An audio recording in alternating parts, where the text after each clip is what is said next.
Assalamualaikum warahmatullahi wabarakatuh. Alhamdulillahi rabbil alamin. Allahumma salli ala Sayyidina Muhammad wa ala ali Sayyidina Muhammad. La hawla wa la quwwata illa billahil aliyyil azim. Para pendengar yang dirahmati Allah Subhanahu wa taala. Makhraj huruf hijaiyah. Makharijul huruf fasahah. Kita akan kaji pada kesempatan kali ini. Ada 5 garis besar yang perlu kita pahami dalam memahami makhraj huruf hijaiyah ini. Yang pertama,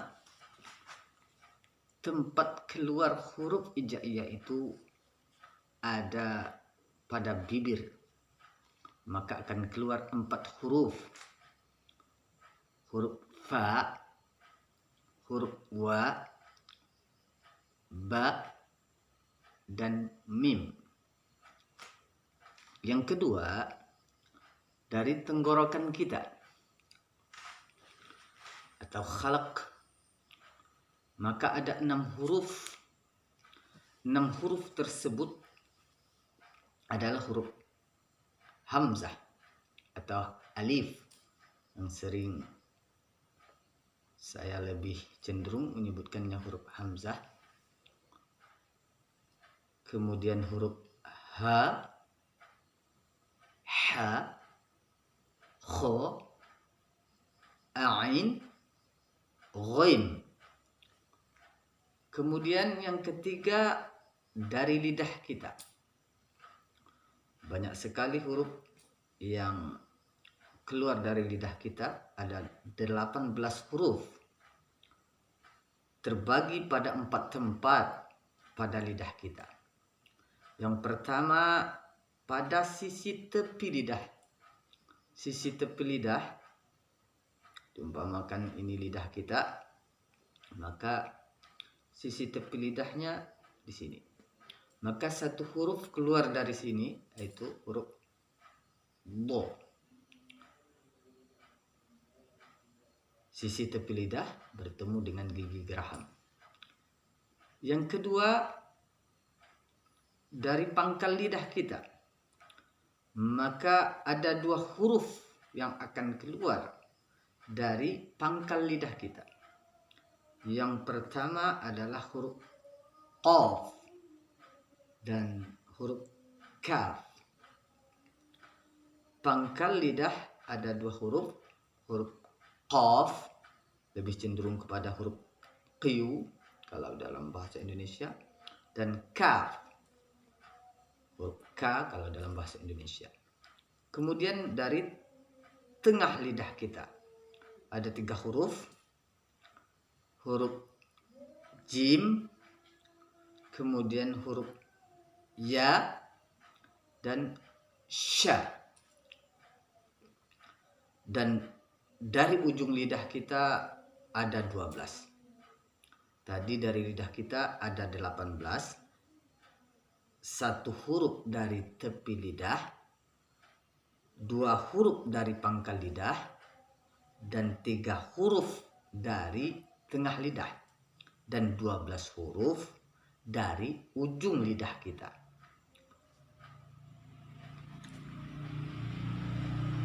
Maka saya bagi 4 pula untuk menjelaskannya. Ujung lidah ini, yang pertama, ujung lidah menempel pada langit-langit depan atas. Huruf lam, nun, ro. Kemudian yang kedua, ujung lidah menempel pada gusi belakang atas. Huruf ta, da, to. Yang ketiga, ujung lidah menempel pada ujung gigi, sedikit dikeluarkan. Huruf fa, za, zo. Yang ketiga, yang keempat maksudnya, ujung lidah hampir bertemu dengan gigi bawah. Huruf zai, sa, so. Selanjutnya, untuk memperjelas ini, maka kita akan bahas pada pembahasan hurufnya nantinya satu persatu. Rongga mulut. Makhraj huruf hijaiyah yang keempat, yaitu yang keluar dari rongga mulut kita. Maka ada 3 huruf, yaitu huruf mad atau bacaan panjang. Alif, waw, dan ya. Kemudian yang kelima, makhraj huruf hijaiyah itu dari rongga hidung kita.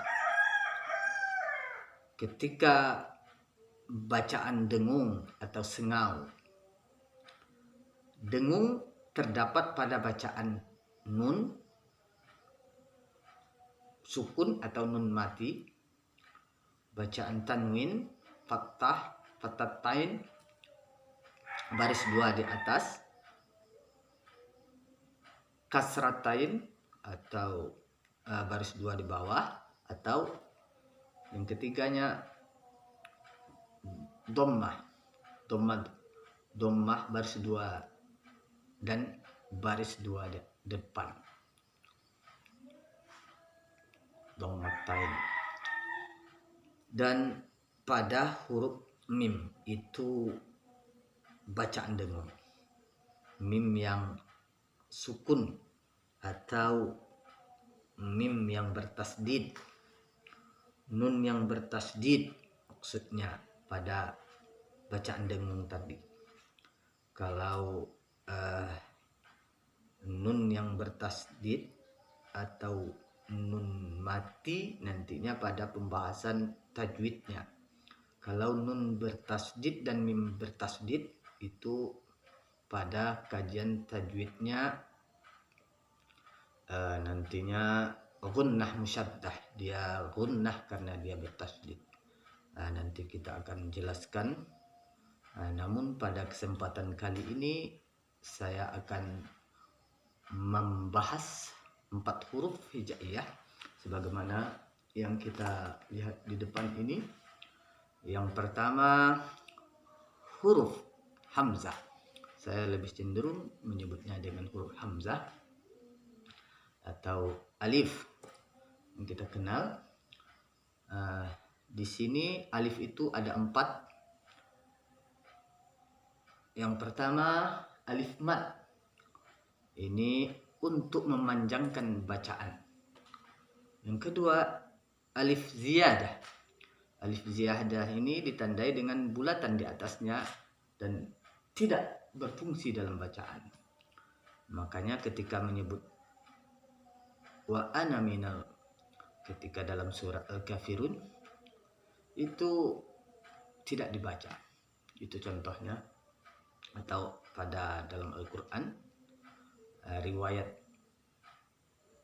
bacaan dari Hafs bin Sulaiman.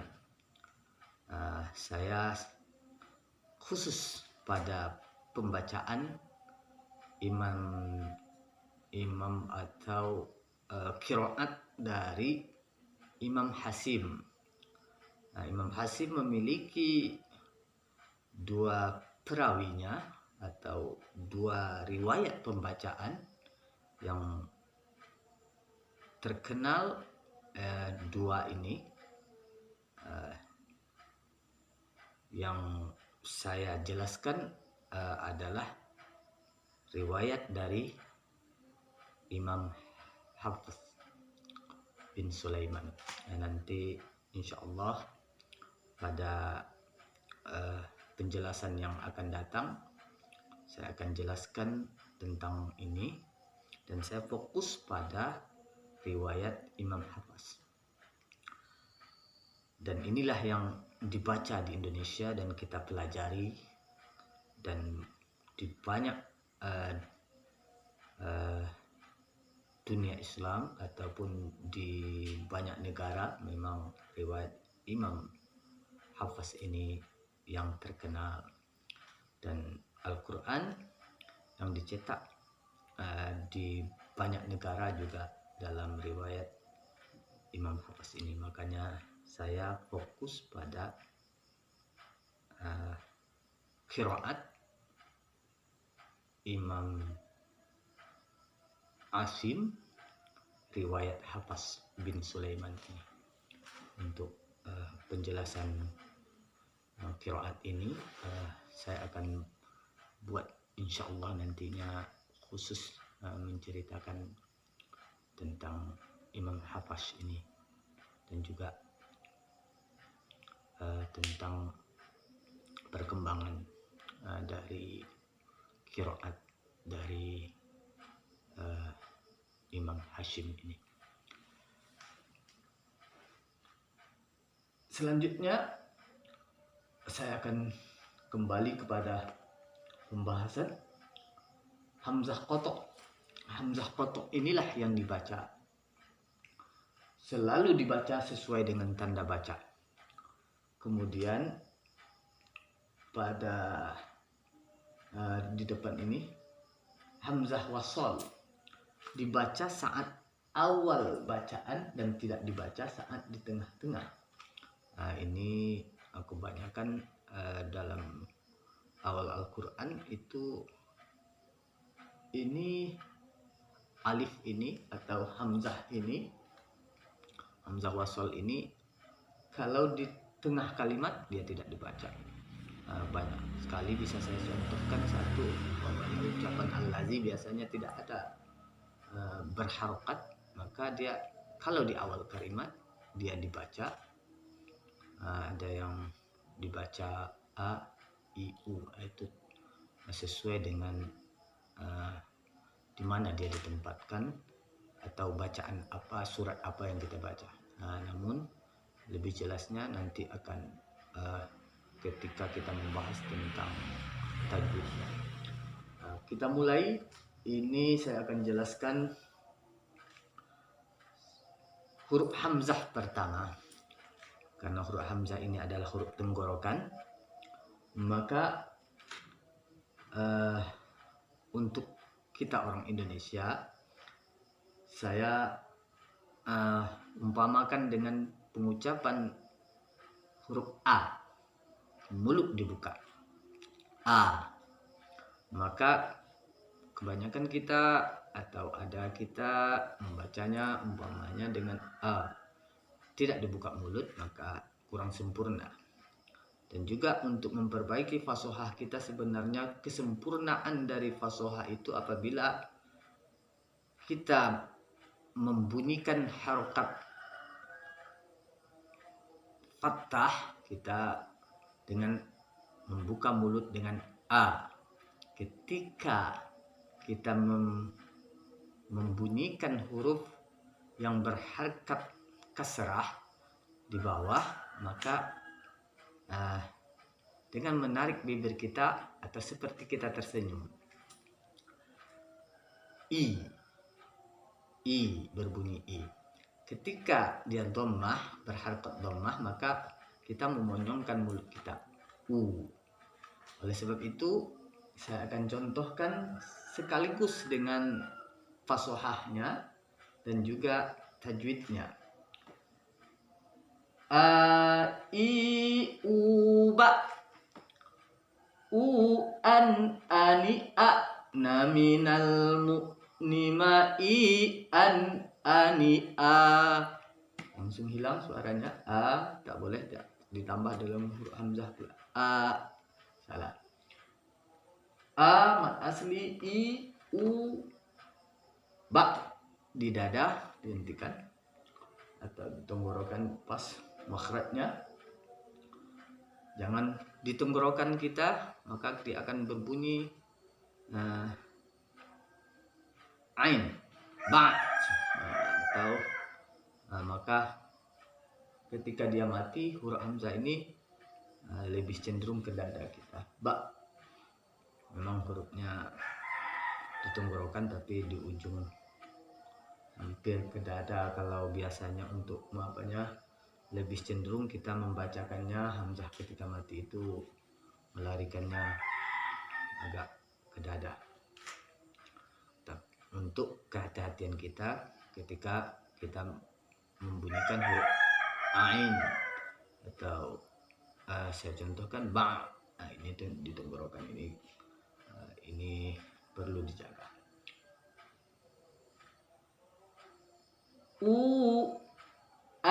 Ani a, ketika ada tanwin bertemu dengan huruf hamzah maka hukumnya izhar. Dijelaskan ani a naminal mu'nimai ani a, ini mat iwad fattatain atau baris dua di akhir kalimat, maka dibaca dua harkat mat iwad.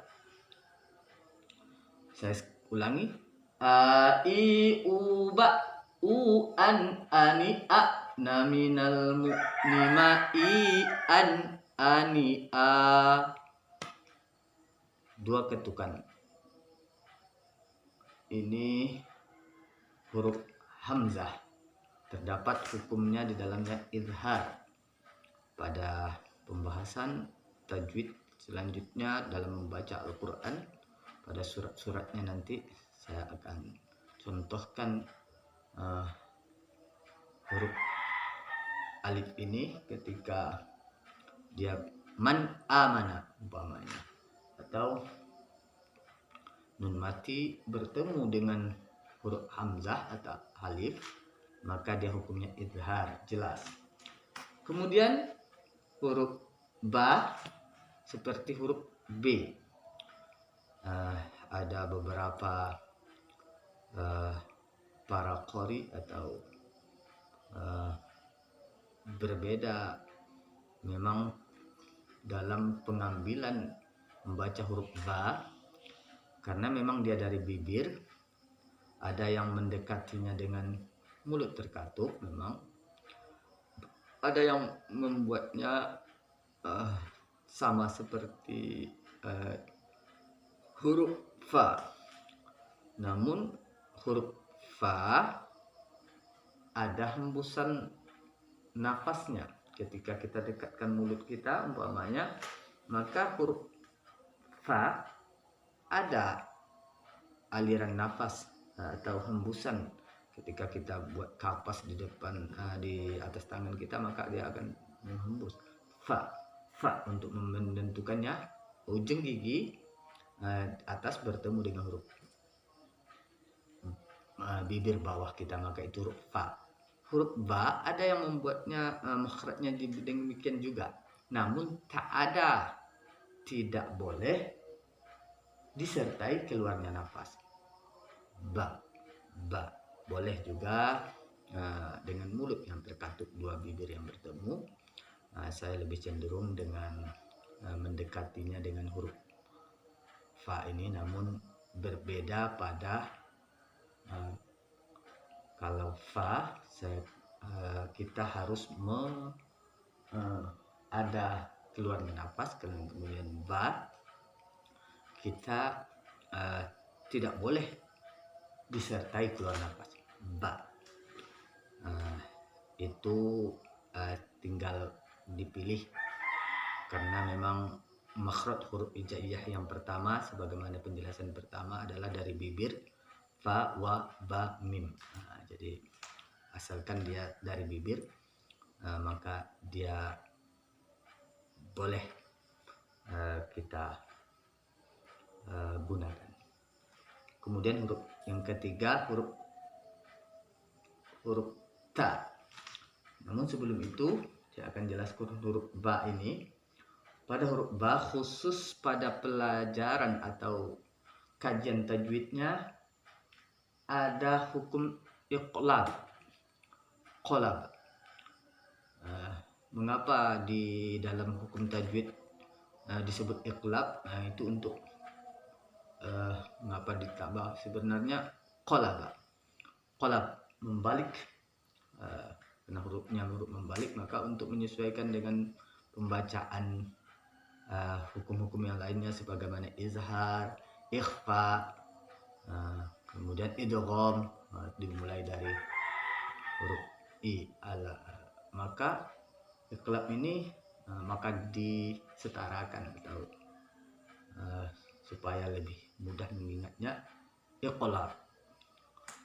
Maka seakan-akan membunyikan suara nun mati atau tanwin itu dengan suara m. Babi bu bab. Di sini juga ada qalqalah sebagaimana yang kita ketahui, huruf ba ini adalah salah satu dari huruf qalqalah. Baju di toko, ba jim dal toko. Babi bu bab, bubam bani bab, naminal mubni mabibam bani ba. Di sini kita perlu membacakannya dengan iqlab. Ada tanda mim kecil di situ. Itu biasanya dalam Al-Quran riwayat Imam Hafaz atau dari qiraat Imam Asim, maka dia ada mim kecilnya. Maka kita membunyikan bubam bani ba.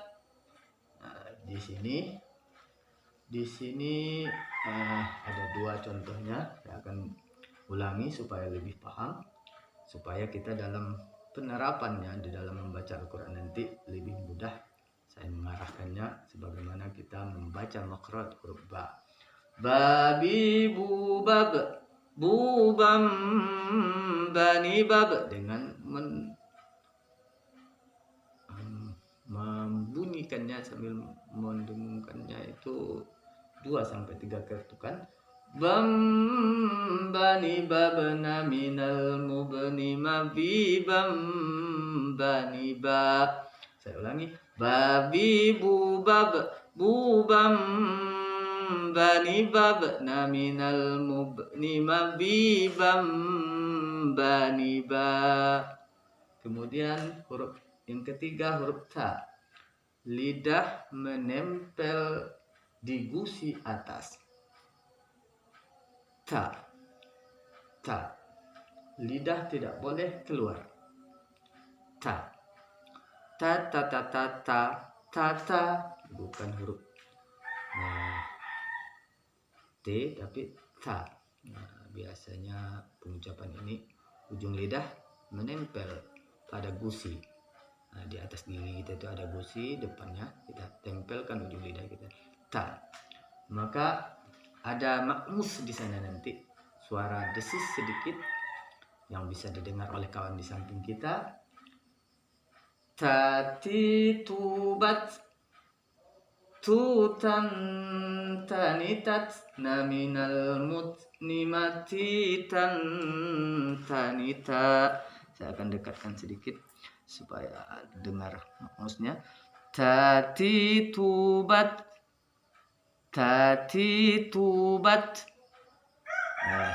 suara desis, bukan qalqalah tapi makmus namanya, makmus. Tati tubat, tutan tanitat, naminal mutnimati tan tanita. Di sini ada hukum ikhfa nantinya pada huruf ta. Karena huruf ta ini adalah huruf ikhfa samar-samar. Makanya ketika saya membacakan tanwin atau nun mati bertemu dengan huruf ta, maka dia samar-samar antara huruf tanwin dengan huruf ta. Bunyinya tati tubat, tutan tanitat, naminal mutnimati tan tsanitsa. Yang keempat adalah huruf sa.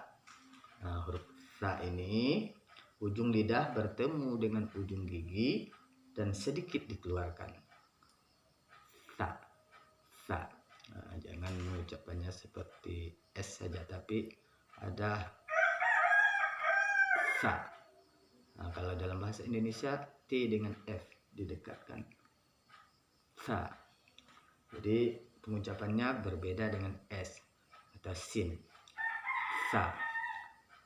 Sa si su bas su sang sanisas na minal musnimasi sang sanisa.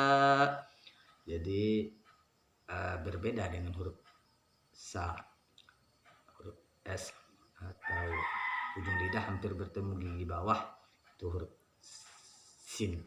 Kalau ini dia ujung lidah menempel bertemu dengan ujung gigi atau lidah sedikit dikeluarkan. Kalau tidak dikeluarkan sedikit maka dia bukan berbunyi sa lagi. Nah, nanti akan sama dengan huruf nantinya berdekatan dengan za, vo. Nah, dia cuma berbeda sedikit saja ketebalannya. Nanti kita akan bahas. Saya bunyikan sekali lagi. Sa si su bas su sang sanisas na minal musnimasi sang sanisa.